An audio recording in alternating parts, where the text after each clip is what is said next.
Serial में आने वाला है एक नया ट्विस्ट। जी हाँ, अब यहाँ पर देविका अनुपमा से मिलने आ चुकी है। पर लेकिन यहाँ पर देविका अनुपमा से मिलने नहीं बल्कि वनराज का एक बहुत बड़ा राज खोलने के लिए आई है। इसे सुनने के बाद तो सभी घर वालों के होश उड़ चुके हैं। यहाँ पर सभी को लग रहा है कि वनराज एक बहुत बड़ा घपला कर भाग चुका है।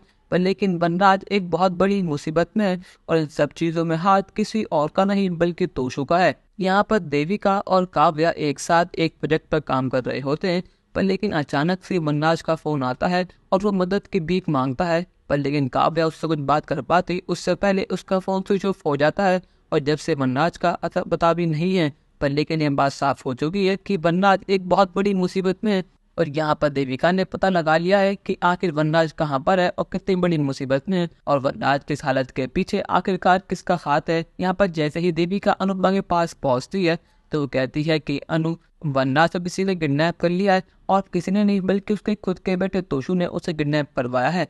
और जो गुंडे उस दिन वनराज साहब घर पर आए थे पैसे मांगने के लिए वो सब नकली लोग थे। तोशु ने उनको पैसे दिए थे एक्टिंग करने के लिए और उन्होंने अपना काम अच्छे से करा। अब यहाँ पर सबको ये लग रहा है कि वनराज पैसे लेकर भाग चुका है। पर लेकिन असल में ऐसा है ही नहीं। तोशु ने जानबूझकर अपने पापा को किडनैप करवाया ताकि उनके पास जो सारे पैसे हैं जो सारी प्रॉपर्टी है वो अपने नाम करवा सके, क्योंकि वनराज ने आधे ही पैसे उनको दिए थे, आधे पैसे अपने पास रख लिए थे।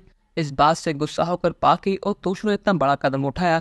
अब ये सुनने के बाद तो अनुपमा के होश उड़ जाते हैं। उसको यकीन नहीं होता कि पाकी और तोशु चंद पैसों के लिए इतना नीचे गिर जाएंगे। उन्होंने अपने पापा को ही किडनैप करवा लिया और उनके नाम पर कीचड़ उछाली। यहाँ पर तोशु की नजर तो पहले से ही शाह हाउस पर थी। पर लेकिन जैसे ही उससे पता लगा कि पापा ने उसे पूरे पैसे नहीं दिए तो इसी बात का बदला लेने के लिए उसने वनराज का यह हाल कर दिया है। यहाँ पर काव्या कहती है कि अनुपमा सिर्फ एक तुम ही हो जो वनराज को बचा सकती हो, हम तुम्हारी पूरी हेल्प करेंगे। पर लेकिन मेरे वी को मेरे पास ले आओ और मैं तोशु को छोड़ूंगी नहीं। पर लेकिन अगर मैंने उसे कुछ भी कहा या फिर ये राज तोशु के सामने खुल गया तो बहुत बड़ी मुसीबत हो जाएगी, शायद वनराज की जान खतरे में आ सकती है। अब यहाँ पर अनुपम बहुत गुस्से में होती है। वो कहते हैं कि मैं तोशु को छोड़ूंगी नहीं, उसने बहुत बड़ी गलती कर दी है अपने पापा के साथ एक कर। अनुज कहता है कि देविका तुम फिक्र मत करो, अनुपमा और मैं मिलकर वनराज को ढूंढ लेंगे, फिर चाहे वो कहीं भी हो। और तोशु ने जो करा है उसके लिए हम दोनों उसे कभी माफ नहीं करेंगे और उसका वो हाल करेंगे जो उसने कभी सोचा भी नहीं होगा।